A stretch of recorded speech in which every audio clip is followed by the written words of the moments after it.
Bonsoir à tous. Merci de vous être connectés à notre présentation. Nous aborderons aujourd'hui le thème de la protection de la famille dans le cadre de l'expatriation. Nous serons deux à intervenir, Marie-Brigitte Aranz, responsable assurance des biens et des personnes, et moi-même, directrice adjointe de la gestion privée internationale. Tout d'abord, nous présenterons notre banque, la Banque Transatlantique. Nous aborderons ensuite les sujets de l'assurance santé, la prévoyance, le retour en France temporaire et l'assurance vie. À la fin de cette présentation, nous serons à votre disposition pour que vous posiez des questions. On répondra à toutes les questions, ou presque, et approfondir les sujets individuellement si vous le souhaitez. Cette présentation vise à vous donner des informations générales. N'oubliez pas aussi de nous indiquer dans quel pays vous résidez. Ça nous donnera une idée et on vous situera. Alors, la banque, avant tout, nous faisons partie d'un grand groupe, le Crédit Mutuel, CIC. Comme vous pouvez voir dans ce slide, c'est une banque qui est très bien notée. Nous avons la notation ici près, Standard & Poor's, Fitch, Moody's. C'est un point très important dans le contexte actuel qui est très difficile. Le contexte international aussi est de plus en plus complexe. Nos clients disposent d'un patrimoine international, souhaitent le développer. De plus, les membres de leur famille sont amenés à bouger. Par exemple, les enfants qui partent faire des études à l'étranger ou travailler. Les flux et les mouvements des capitaux s'accroissent. Il y a une évolution des politiques migratoires et des santé qui évoluent.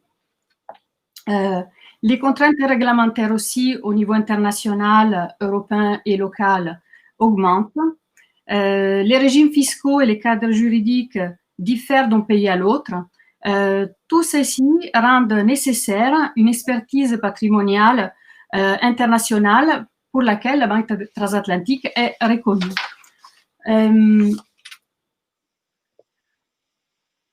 Alors, la Banque Transatlantique a un siège unique à Paris et au niveau national, nous travaillons avec toutes les agences du groupe, c'est Crédit Mutuel, CIC. Et à l'international, nous sommes présents dans beaucoup de pays, comme vous pouvez voir, par le biais de banques à Bruxelles et Luxembourg et par des bureaux de représentation. En Europe, nous sommes présents aussi à Londres et à Genève. En Asie, à Hong Kong et Singapour, et dans l'Amérique du Nord, à Montréal, San Francisco, New York et Boston. Pour ce qui concerne l'Amérique du Nord et la Suisse, nous proposons aussi des placements en devises en dollars canadiens, en dollars et aussi américains et aussi en francs suisses.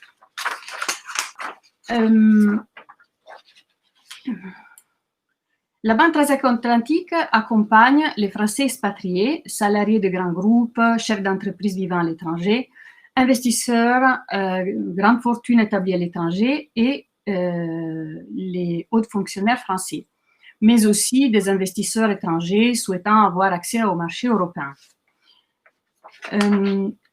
Qu'est-ce que c'est que l'approche banque privée? Le client a un interlocuteur unique au sein de la banque qui est son banquier et il analyse avec lui sa situation et ses besoins. Pour y répondre, il lui proposa différents services, le conseil, l'investissement, la philanthropie, la banque au quotidien, le financement, le multibooking avec les investissements dans nos antennes à l'étranger, l'assurance de produits et biens et une relation client, bien sûr, privilégiée. Je passe maintenant la parole à Marie-Brigitte Aranz qui abordera les thèmes de la prévoyance et du retour en France temporaire. Bonsoir à tous. Donc, il est important de savoir que quand on part à l'étranger, il faut aussi penser à sa couverture santé. C'est-à-dire qu'on peut toujours s'assurer en local, d'accord? Et rester assuré en France et bénéficier d'un régime de base français. Pour cela, il y a 2 types de contrats.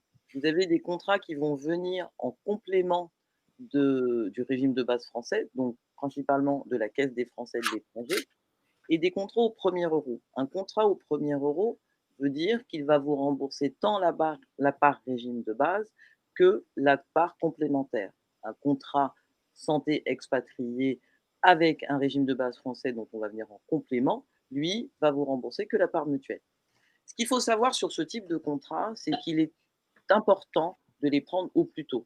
Je sais que certaines personnes préfèrent voir comment ça se passe sur place avant de souscrire à ce type de contrat, mais il faut quand même penser que ce type de contrat peut peut se voir appliquer des délais de carence, d'accord, dans le par rapport au moment où vous serez parti, si vous souscrivez trop tard, ou encore, les questionnaires de santé peuvent vous amener à faire des examens qui sera peut-être pas évident de faire à l'étranger. Donc ce type de contrat doit se prendre tôt parce qu'il est quand même important de s'assurer quand on part à l'étranger. D'autre part, l'assurance santé expatriée, même si ça a un coût, nécessite quand même que vous fassiez attention et regardez, de savoir comment on est couvert en santé au moment où on part. À noter que selon les pays, vous avez une obligation, même si vous vous assurez en France avant de partir, vous avez une obligation de vous assurer dans le pays où vous résidez. Ça arrive, aux Émirats, ça arrive également en Belgique, par exemple, mais vous avez une obligation d'adhérer au régime local. Cette information, vous la retrouvez aussi quand on est adhérent à la CFE qui vous informe que, ben, voilà, vous partez à l'étranger, vous vous assurez parce que vous préférez et vous souhaitez conserver un régime de base français, mais il faut aussi s'assurer en régime local. Prenons le cas de la Belgique, hein. La Belgique a un système assez particulier où vous devez vous assurer en local. Le régime de base belge fait également complémentaire santé. Donc, ça peut amener à confusion. Mais il faut savoir, par exemple, que la Belgique, eh ben, l'assurance hospitalisation, elle, n'est pas prise en charge. Vous devez vous assurer à titre privé. Donc, il y a des aspects comme ça auxquels il faut faire vraiment très attention. Pour ce qui est des séjours dans d'autres pays, pareil. Est-ce que mon contrat, si j'ai qu'un contrat local, lui, va me couvrir quand je vais aller, ben, en vacances à l'étranger ou quand je vais venir en vacances en France? Donc tout ça sont des points très importants auxquels vous devez faire attention quand vous souscrivez en local ou quand vous choisissez une compagnie d'assurance parce que vous êtes assuré à l'étranger et vous êtes expatrié à l'étranger et vous souhaitez vous assurer en France. Pour ce qui va être de la prévoyance, hors l'assurance vie. La prévoyance, c'est quoi? C'est vous dire: «Bah, voilà, moi je pars». Souvent quand on part, madame, monsieur travaille, un des 2 travaille, l'autre ne travaille pas, on a des enfants ou peut-être que les 2 travaillent, mais généralement on voit ce type de situation. Bah, la prévoyance, c'est dire: «Voilà, bah, moi je pars, mais malgré tout on a tout laissé en France, donc il faut quand même, s'assurer de, bah, s'il arrive quoi que ce soit, de pouvoir protéger celui qui reste et les enfants». Donc, pour cela, en souscrivant un contrat de prévoyance, quand vous partez à l'étranger, pareil, hein, ça s'étudie, ben, vous souscrivez à un capital d'essai qui va vous permettre en cas de décès, pardon, de prémunir ceux qui restent. Les modalités de souscription des contrats de prévoyance, parce que là, on n'est pas dans du contrat d'assurance vie, sont relativement simples quand les capitaux ne sont pas très importants, parce qu'au-delà d'un certain montant, bien sûr, vous allez avoir des questionnaires de santé, mais la souscription de ce type de contrat est rapide. Ben, le questionnaire de santé, je vous l'ai dit, c'est en fonction du montant. Et lorsque vous changez de pays, il suffit d'en informer l'assureur ou oui, d'en informer l'assureur parce qu'il y a peut-être une exclusion, mais aussi de voir quand vous rentrez en France, peut-être qu'il est bon de le garder ou pas. Dans tous les cas, quand on est à l'étranger, prémunir sa famille, contre un décès ou un accident de la vie qui peut être relativement important, ça sera fait par la prévoyance parce que ça va être plus facilement débloquable. Dans ce type de contrat, vérifier la territorialité, ça je l'ai dit, il n'y a pas de fiscalité dans ces contrats, donc ça les rend aussi très attirants. Certains contrats d'expatriés peuvent prendre en charge tout ce qui va être la partie indemnité journalière, hein, si votre contrat local ne le permet pas. Et ils vont se baser pour vous faire, le calcul des indemnités. Ben, faut pas oublier que ce sera un contrat qui sera souscrit en France, donc on se basera pour vous faire ces indemnités, vous verser ces indemnités sur ce qu'on ferait en France, sur le régime de base français de la sécurité sociale. Vous rentrez temporairement en France. Alors vous rentrez pour une mission professionnelle ponctuelle, vous rentrez en vacances. Ça aussi, c'est important. Quand je rentre en France, on a tous connu, la situation, du covid. Donc les contrats vont forcément évoluer, hein, parce que, comme vous avez pu vous en apercevoir, les contrats n'ont pas prévu de garantie pour tout ce qui était crise sanitaire. C'était pas prévu au contrat. Le sinistre crise sanitaire n'existait pas. Donc aujourd'hui, tout ça, ça va évoluer. Mais malgré tout, quand on souscrit un contrat en local, hein, et ben, il faut quand même savoir s'il va vous couvrir en France. Alors là, on n'est plus dans de la santé, mais votre contrat local, est-ce qu'il va me couvrir quand je vais rentrer en France et que je vais louer une maison, par exemple? Le propriétaire de la maison que vous allez louer en France peut vous demander ce qu'on appelle ici une attestation voyage villégiature pour louer sa maison. Donc ça, c'est important de le lire, de vérifier si c'est dans le contrat. Vérifier dans vos conditions particulières, hein, toutes les petites particularités qu'il va y avoir si vous souhaitez, vous, venir en France ou même si vous êtes en mission, est-ce que ça va être couvert? Et aussi vérifier que, dans le cas de vacances, tous les bénéficiaires, donc toutes les personnes constituant votre foyer, seront assurés. Pour les achats par carte bancaire, c'est pareil, il faut être vigilant sur l'utilisation, des garanties que vous souscrivez, comment vous les souscrivez.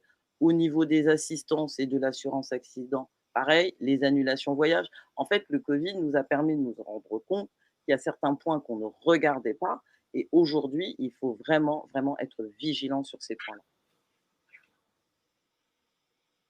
La responsabilité civile, j'en parlais, hein, la responsabilité civile, c'est quand même quelque chose de très, très important.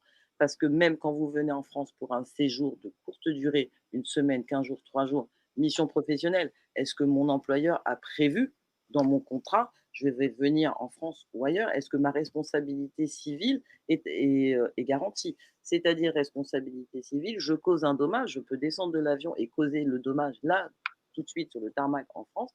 Est-ce que je suis couvert? Vous n'avez pas de résidence principale en France, vous n'avez pas de responsabilité civile en France. Il n'est pas non plus évident de trouver une compagnie d'assurance qui acceptera de vous souscrire une garantie responsabilité civile juste pendant la durée de votre vacances. Vous louez un bien, c'est pareil, c'est ce que j'ai dit. Donc il y a quand même des situations auxquelles on ne pense pas, à une situation à laquelle on ne pense pas, qui est la responsabilité civile, mais la responsabilité civile, c'est très important. C'est vraiment couvrir les dommages que je cause aux autres. Et quand je veux couvrir un dommage à quelqu'un, et ben ça se fait via un contrat d'assurance. Donc voilà, je pense que ces aspects-là sont quand même très importants. Il est important, enfin je répète beaucoup important, excusez-moi, mais il est quand même important de vérifier sa santé, la responsabilité civile et couvrir ma famille en cas de décès. Hein. Les indemnités journalières aussi, ça peut venir compléter les indemnités journalières du régime local, hein, si vous en avez. Mais vraiment, voilà, on dit souvent en assurance, on protège bien sa maison, mais il faut aussi protéger sa personne et sa famille.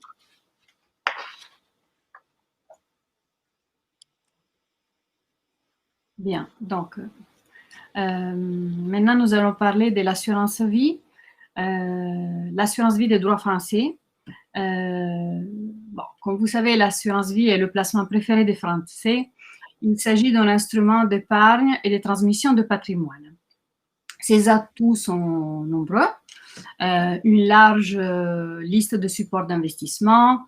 Vous avez plusieurs modes de gestion. La gestion libre, vous choisissez les supports d'investissement de votre contrat dans une liste qui est définie.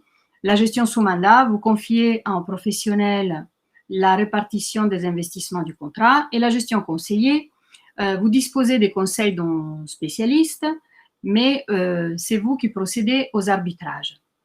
La fiscalité française applicable aux résidents fiscaux français est attractive tant sur les gains que sur la transmission. Qu'est-ce qui se passe quand vous êtes à l'étranger? Souvent, nos clients nous demandent est-ce qu'on peut souscrire un contrat d'assurance vie en tant que non-résident français? La réponse est oui, mais chaque situation client est unique et peut parfois être complexe. En Europe, l'assurance vie n'est pas reconnue dans tous les pays avant tout. Il peut y avoir des différences majeures, tant sur le plan juridique, fiscal et financier. La gestion d'un contrat d'assurance vie peut varier en fonction de l'état de résidence, en raison de la politique de la compagnie d'assurance, parce que chaque compagnie a une politique différente, la reconnaissance de l'assurance vie en droit interne du pays où vous résidez. Chaque compagnie d'assurance a aussi son propre fonctionnement. Donc, qu'est-ce qu'il faut faire avant de souscrire un contrat d'assurance vie? D'abord, il faut se rapprocher de votre banquier. Et là, c'est important que le banquier connaisse un petit peu l'environnement de l'expatriation, parce qu'il doit comprendre votre situation, donc votre environnement patrimonial, vérifier la reconnaissance du contrat d'assurance vie dans le pays de résidence et collecter des informations qui sont essentielles avant d'interroger la compagnie d'assurance. Aussi, il est très important de consulter un conseil juridique local pour vérifier la reconnaissance du contrat dans le pays concerné.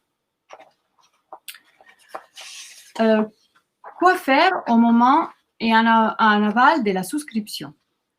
Alors, un contrat d'assurance vie doit être adapté à votre mobilité internationale. Il faut qu'elle respecte vos objectifs patrimoniaux et financiers. Il faut vérifier la rédaction de la clause bénéficiaire avec votre banquier et un conseil juridique local. Encore très important de voir la loi locale du pays où vous résidez. Il faut vérifier la fiscalité applicable en cas de rachat et aussi de décès dans votre nouveau pays de résidence. Et aussi dans le pays de résidence des bénéficiaires de ce contrat en cas de décès. Donc, par exemple, les enfants qui peuvent être dans d'autres pays. Voilà. Lors de chaque changement de résidence fiscale, il faut avertir son banquier, la compagnie ou la compagnie, afin de déterminer la fiscalité qui est applicable en cas de rachat partiel ou total du contrat. Cette analyse est menée sur la base des droits fiscaux locaux, et éventuellement s'il y a une convention fiscale internationale applicable dans les deux pays, pour éviter la double imposition. Donc, c'est très important que vous ayez un conseil approprié et une banque qui connaisse l'international. Normalement, une déclaration de non-résidence fiscale française est demandée chaque année à minima parce que les non-résidents fiscaux français ne sont pas assujettis aux prélèvements sociaux en France en cas de rachat. Voilà, je tenais à vous donner tous ces points d'attention. Maintenant, cette présentation est terminée, mais vous pouvez poser vos questions et nous sommes à votre disposition pour y répondre.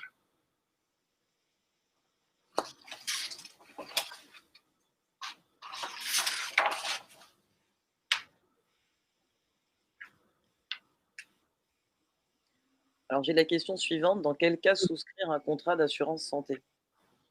Alors, ce que je pourrais vous dire, dans quel cas souscrire un contrat d'assurance santé, en fait, tout va dépendre de votre situation. Vous êtes expatrié à l'étranger, vous avez peut-être une assurance locale, mais c'est pas suffisant. Donc, vous pouvez souscrire votre contrat d'assurance santé à tout moment, mais malgré tout, comme je vous le disais, il faudra voir avec la compagnie d'assurance que vous allez choisir comment ça va se passer au niveau de la carence. Est-ce qu'il y aura des délais de carence parce que vous avez quitté la France depuis un certain temps, donc on n'a pas de lien entre une couverture santé française qui va prendre la suite, ou après, c'est un peu vous qui choisissez. Mais il faut toujours prendre sa couverture santé au plus tôt, parce que dans quel cas, il ne faut pas attendre d'être malade en tous les cas, mais il faut prendre sa couverture santé au plus tôt si on veut être couvert en cas de maladie, d'hospitalisation ou autre à l'étranger. Alors, la deuxième question est, je suis déjà à l'étranger, est-il intéressant de souscrire une assurance vie si je ne reviens pas en France? Alors, tout dépend dans quel pays vous résidez. Parce qu'en fait, comme je disais, la fiscalité locale est à étudier. Donc, c'est une étude qu'il faut faire au cas par cas. Il y a des contrats qui sont créés par certaines compagnies qui respectent le droit local, comme par exemple l'Italie et d'autres. Voilà. Mais il faudra voir vraiment dans quel pays vous résidez et aussi votre situation globale, familiale, etc., pour voir aussi d'un point de vue de la succession qui sont les bénéficiaires en cas de décès, etc. Donc oui, c'est possible, mais à étudier. Combien coûte la CFE versus le contrat au premier euro? Alors combien coûte la CFE? La CFE a ses tarifs, sauf erreur de ma part, en janvier. Donc la CFE, c'est par trimestre. Donc pour les tarifs, je vais vous inviter à vous rendre sur le site de la CFE. Versus un contrat au premier euro, alors comme je vous le disais, le contrat au premier euro inclut un régime de base, donc on va dire la part CFE, plus la part complémentaire. Donc effectivement, un contrat à premier euro sera plus cher qu'une adhésion à la CFE, parce que la CFE n'a pas de complémentaire santé. C'est juste un régime de base. Vous souscrivez à la CFE, ce que je vous invite à faire, mais quand on souscrit à la CFE, on est remboursé de frais de santé sur la base de la sécurité sociale française. Donc la complémentaire, il n'y en a pas. Donc combien coûte la CFE versus combien coûte le contrat au premier euro pardon, versus la CFE, c'est totalement différent. D'un côté, on a une cotisation à un régime de base et de l'autre côté, on a une cotisation à un régime de base plus une complémentaire. Donc ça coûtera plus cher, mais je ne peux pas vous donner de ça. Alors, l'autre question est qui est couvert par ma carte bancaire Visa? Alors, qui est couvert par ma carte bancaire de Visa, toutes les personnes, à charge. Donc, alors moi, je suis pas spécialiste de la carte Visa, mais, vous avez votre conjoint, vos enfants. Le foyer fiscal, le foyer en fait. Voilà, c'est tout le foyer. Donc, oui, toute, la famille, qui part avec vous, en tous les Oui, cas, dans le foyer, sera couvert par votre carte Visa, si telle est votre question. Ah, les États-Unis. oui. Alors, les États-Unis, on me pose la question suivante: «Bonjour, peut-on souscrire un contrat de prévoyance si on réside déjà aux États-Unis?» Les États-Unis, c'est une grande, grande question, hein. On a eu l'Obamacare, alors on a souscrit des contrats, on a dû annuler nos contrats. Aujourd'hui, on va peut-être pouvoir en souscrire, je ne sais pas trop. Maintenant, il y a des compagnies d'assurance qui, proposent encore des contrats, aux États-Unis. Donc je pourrais vous dire que oui, mais il faut vraiment voir avec la compagnie d'assurance que vous allez sélectionner et là, il faut faire un «marché» entre guillemets sur internet. Dans quel cas souscrire un contrat de prévoyance? Alors un contrat de prévoyance, c'est un contrat d'assurance, hein. Donc les contrats d'assurance, on les souscrit toujours le plus tôt possible. On ne souscrit pas un contrat de prévoyance, un contrat d'assurance, ben, quand sa maison a pris feu, quand vous êtes malade, quand vous allez pas bien et vous peut-être allez vous décéder. Vous dites: «Je vais souscrire un contrat». Non, un contrat d'assurance, ça se souscrit au plus tôt. Donc, après, il y a aussi un âge, d'accord? Donc c'est plutôt l'âge vers de fin de contrat, hein, bien sûr, parce que tous ces, contrats, ben, il y a un âge, auquel on ne peut plus souscrire. Donc il est important aussi de voir les aspects, de savoir, bah, si je souscris, est-ce que je souscris à 30, 40, voilà. C'est plus du tout pareil. Mais quoi qu'il arrive, un contrat d'assurance, ça se souscrit toujours au plus tôt. Au moment du départ, bon, soit avant le départ, soit quand je pars, mais voilà, j'attends pas un an d'être sur place ou peut-être d'avoir des problèmes de santé sur place ou d'avoir, une situation professionnelle qui se dégrade à l'étranger pour souscrire son contrat. Parce que souvent, il est trop tard dans ces cas-là. Alors, l'autre question est, bonjour, quelle est la fiscalité des contrats d'assurance vie pour les non-résidents européens? Merci. Alors, en Europe, comme ailleurs, en fait, la fiscalité est régie souvent par des conventions entre les pays, entre la France et les pays européens. Donc, chaque pays a une convention fiscale qui diffère de l'autre. Donc, la fiscalité est différente. En tout cas, le plus souvent, il n'y a pas de double imposition quand on fait des retraits partiels ou totaux d'un contrat. Mais il faudra vérifier quelle convention fiscale par rapport au pays où vous résidez. Alors, l'ABT en Italie, avez-vous un établissement bancaire correspondant privilégié? Alors, en Italie, nous n'avons pas d'établissement bancaire correspondant privilégié, mais nous avons un bureau de représentation du groupe au CIC. Et quand les clients ont besoin, nos clients ont besoin d'ouvrir des comptes, d'avoir des services bancaires retail là-bas, on peut les adresser voilà, les aider à ouvrir un compte, voilà, sur place.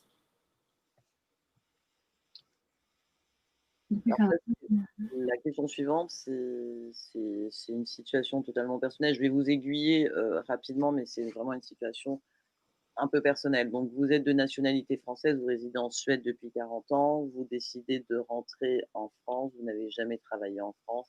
En fait, quand vous allez rentrer en France, vous allez, en fonction de votre adresse d'habitation, bien sûr, faire un dossier, ce qu'on appelle un dossier CMU, d'accord? Un dossier CMU, c'est pour toutes les personnes qui n'ont pas de droit en France. Et c'est à partir de là, c'est la sécurité sociale qui pourra vous renseigner. Donc, si vous souhaitez des informations complémentaires, moi, je vous invite à aller sur le site d'amélie.fr et de vérifier tout ce qu'il faut pour une personne qui rentre en France mais qui n'a jamais cotisé. Vous verrez, c'est la CMU, c'est la sécurité sociale universelle. Alors, l'autre question est, je suis en Grande-Bretagne, j'aimerais souscrire une assurance vie pour pouvoir épargner sur le long terme pour préparer ma retraite. Est-ce une bonne idée? J'ai 45 ans. La réponse est oui, pourquoi pas. Sur la place, il y a des contrats qui sont particuliers pour les résidents en Grande-Bretagne, donc oui, c'est un moyen d'épargner et de préparer sa retraite. Ce n'est pas le seul moyen, mais c'est un bon moyen. Donc oui, effectivement, je pense que oui. Alors là, j'ai la question suivante, est-ce que la CFE peut refuser d'assurer? La CFE, c'est une adhésion sans questionnaire de santé. J'ai jamais eu de refus. Maintenant, je ne peux pas m'engager à la place de la CFE, donc je ne pourrais pas vous dire, très honnêtement. Quel est l'intérêt de souscrire à la CFE lorsqu'il y a un système de couverture santé dans le pays d'expatriation? Comme je l'ai dit, la CFE, c'est un régime de base français. Donc avec la CFE, vous conservez un lien avec la France. Si vous souscrivez à la CFE, en général, vous prenez soit une complémentaire, soit vous conservez la CFE uniquement. Après, la CFE a d'autres aspects où vous pouvez souscrire à la retraite de base, oui, aux indemnités journalières. Donc, souscrire à la CFE par rapport à, vous m'avez écrit, excusez-moi, je relis, quand on est couvert dans son pays d'expatriation, votre pays d'expatriation vous couvre effectivement, vous n'êtes pas à la CFE, pourquoi pas, mais moi, ce sur quoi je faisais vraiment appel, c'était sur le côté complémentaire, d'accord? Votre régime de base qui vous couvre à l'étranger, est-ce qu'il va vous couvrir quand vous serez en France? Par exemple, si vous êtes malade ou si vous partez en vacances ailleurs. Est-ce que c'est vraiment un régime de base ou un régime de base un peu comme notre sécurité sociale qui, elle, va vous couvrir quand vous faites 90 jours de consécutifs à l'extérieur? Donc voilà, moi, ce que je dis, c'est ça. Maintenant, pourquoi souscrire à la CFE? Vous gardez un lien avec la France. Si maintenant vous me dites que vous ne pensez ne jamais rentrer en France, peut-être que c'est vrai, que c'est peut-être pas très utile pour vous. Mais c'est conserver un lien avec la France, une continuité des services de santé du régime de base quand vous serez de retour en France. Voilà.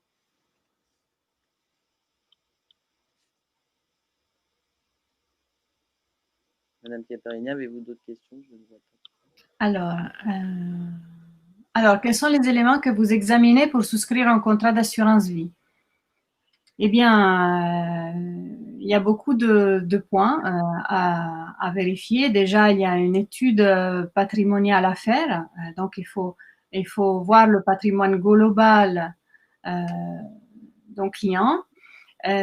Ensuite, il faut, donc par rapport à ces éléments-là, on décide si il est intéressant ou pas de souscrire un contrat d'assurance vie pour un expatrié. Ensuite, une fois qu'on a recueilli toutes les informations aussi personnelles du client, etc., il faut demander un accord à la compagnie d'assurance parce que la compagnie d'assurance va aussi vérifier déjà si elle accepte la souscription et aussi si elle peut proposer un contrat dans le pays de résidence du client. Voilà. Donc, il y a beaucoup d'éléments qui rentrent en ligne de compte.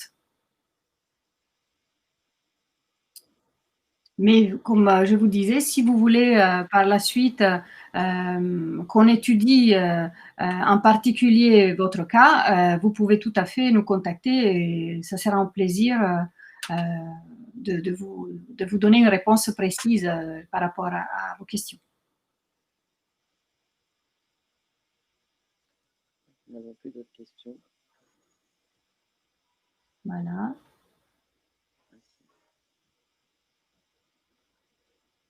Ah, très bien. Merci à vous. Être dispensé d'impôts et des prélèvements sociaux sur les gains et dividendes boursiers perçus via des brokers basés en France. Et sur le rachat d'assurance vie et plus-value de compte en euros. Alors, cette question, elle est assez complexe. Je pense qu'il vaudrait mieux que je réponde personnellement à ce client, à ce monsieur. Donc, je vous invite à nous contacter et je vous répondrai avec plaisir.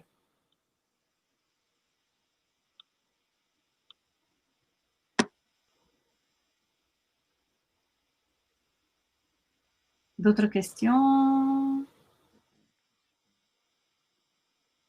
Je n'ai pas l'impression que vous ayez d'autres questions. D'accord. Ah ben très bien. Vous pouvez nous contacter effectivement par email.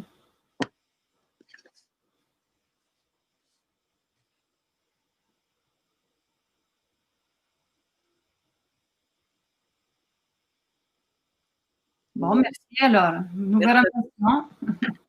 Merci à vous de votre temps. À votre disposition. Merci. Merci.